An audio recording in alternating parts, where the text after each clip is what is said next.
대한민국 청소년의 회 뉴스 박수연 인턴 기자, 대우조선해양은 하청 노동자와 끊임없는 갈등을 겪고 있다. 2016년 중소조선소가 대부분 문을 닫으면서 그곳의 노동자들은 대우조선해양의 하청업체로 유입되었다.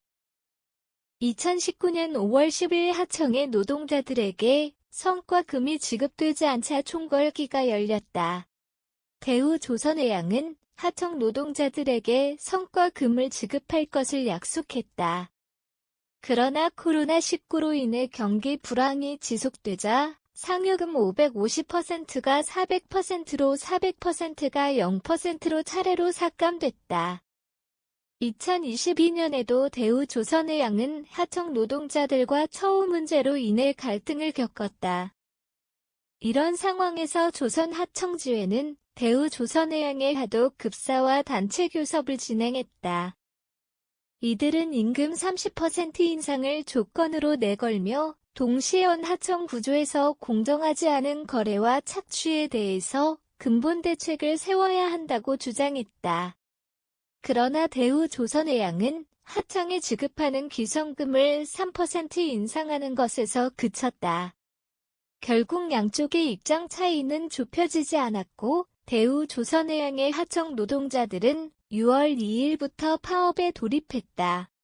사측에서 교섭에 응하지 않자 하청 노동자는 쇠창살 캠페인을 전개하며 파업을 진행했다. 그러자 대우조선해양 측은 파업을 불법 행위로 규정하였다. 정부는 이를 진화하기 위해 노력했다. 고용노동부 장관이 현장에 방문해 노사에게 갈등의 종료를 촉구했고 결국 7월 22일에 임금 인상에 합의하고 파업을 종료하게 되었다. 그러나 파업 종결 후에도 갈등은 계속됐다. 대우조선해양 측이 약속한 고용 승계 문제를 빨리 이행하지 않았기 때문이다. 그렇다면 노사 갈등은 어떤 연유로 이어지게 된 걸까? 가장 큰 문제점은 조선업의 본질적인 구조에 있다. 일반적으로 원청업체와 하청업체는 하도급 계약을 한다. 원청업체란 클라이언트에게 제품을 제공하기로 약속한 업체이다. 구조가 복잡한 제품은 다양한 부품이 필요하다. 이때 원청업체 측에서 제품에 들어갈 모든 부품을 제작할 역량이 부족할 수 있다. 그럴 때 원청업체는 하청업체의 일정 부분을 외주로 주게 된다. 이러한 계약을 하도급 계약이라고 한다. 일반적으로 원청업체와 하청업체는 하도급 계약을 한다. 대부분의 조선소는 원하청 구조를 띠고 있다. 일명 사내 하청이다. 사내 하청도 형식적으로는 하도급 계약을 하고 있다.